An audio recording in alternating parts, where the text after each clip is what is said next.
Assalamualaikum warahmatullahi wabarakatuh. Terima kasih atas kesempatan yang telah diberikan.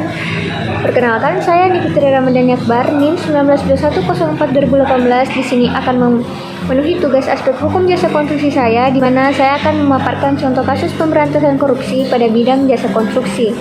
Nah, yang pertama yang perlu kita ketahui adalah mengapa korupsi terjadi pada bidang jasa konstruksi. Jadi, pengadaan barang atau jasa pemerintah merupakan bagian yang paling banyak dijangkiti korupsi, kolusi, dan nepotisme. Indikasi kebocoran dapat dilihat dari banyaknya proyek pemerintah yang tidak tepat waktu, tidak tepat sasaran, tidak tepat kualitas, dan tidak efisien. Akibatnya banyaknya alat yang dibeli tidak bisa dipakai atau ambruknya bangunan gedung dan pendeknya umur konstruksi jalan raya karena banyak proyek pemerintah yang masa pakaian hanya mencapai 3-40% dari seharusnya disebabkan tidak sesuai atau lebih rendah dengan ketentuan dalam spesifikasi teknis. Adapun contoh kasus yang saya ambil adalah kasus suap jaksa di Yogyakarta terkait proyek 8,3 miliar.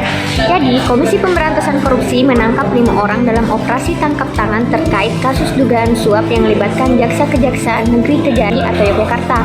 Nah, menurut Ketua KPK Alexander Marwata mengatakan kasus suap ini berkaitan dengan kegiatan Dinas Pekerjaan Umum Perumahan dan Pemukiman Kota Yogyakarta melaksanakan lelang proyek rehabilitasi saluran air hujan. Nah, Pemkot Yogyakarta juga merencanakan proyek tersebut dengan pagu anggaran senilai 10,8 miliar. Setelah melalui proses lelang, nilai proyek itu disepakati menjadi 8,3 miliar. Adapun orang yang terlibat dalam kasus ini yaitu Gabriela Yuan Ana.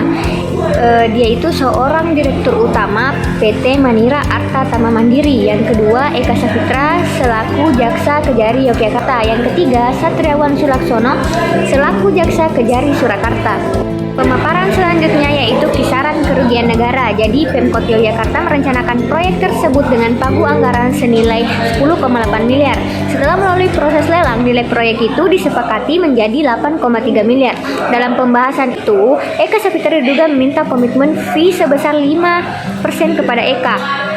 Pemberian pertama diduga dilaksanakan pada 16 April 2019 yakni sebesar 10 juta. Lalu pada tanggal 15 Juni 2019 ada pemberian lagi senilai 100,87 juta. Pemberian kedua dan pertama merupakan realisasi 1,5% dari total komitmen fee.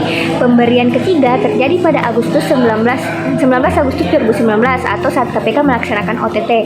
Nilai suap yang juga diterima Eka saat itu mencapai 110,87 juta, setara 1,5% dari total komitmen fee. Sementara sisa fee 2% diduga akan diberikan setelah pencairan uang muka proyek dilakukan oleh Pemkot Yogyakarta. Adapun hukuman yang diberikan adalah KPK sudah menetapkan 3 tersangka dalam kasus ini. Gabriela Yuan Anwa ditetapkan menjadi tersangka pemberi suap. Sementara tersangka penerima suap adalah 2 jaksa yakni Eka Safitra dan Satriawan Sulaksono. Namun jaksa Satriawan hingga kini belum berhasil ditangkap oleh KPK. Gabriela Yuan Anwa dijerat dengan pasal 5 ayat 1 huruf A atau huruf B atau pasal 13 Undang-Undang Pemberantasan Tindak Pidana Korupsi. Sementara Eka dan Satriawan disangkakan melanggar pasal 12 huruf A atau huruf B atau pasal 11 Undang-Undang Pemberantasan Tindak Pidana Korupsi pasal 55 ayat 1 ke 1 KUHP. Adapun pendapat saya mengenai kesesuaian hukum ialah menurut saya hukuman tersebut telah sesuai sebagaimana sebagai pihak yang diduga penerima Eka dan Satriawan disangkakan melanggar pasal 12 huruf A atau huruf B, pasal 11 Undang-Undang Nomor 31 Tahun 1999 sebagaimana telah diubah dengan Undang-Undang Nomor 20 Tahun 2001 tentang pemberantasan tipikor. Nah, yang disangkakan sebagai pemberi suap, Gabriela disangkakan melanggar pasal 5 ayat 1 atau huruf A atau huruf B atau pasal 13 Nomor 31 Tahun 1999.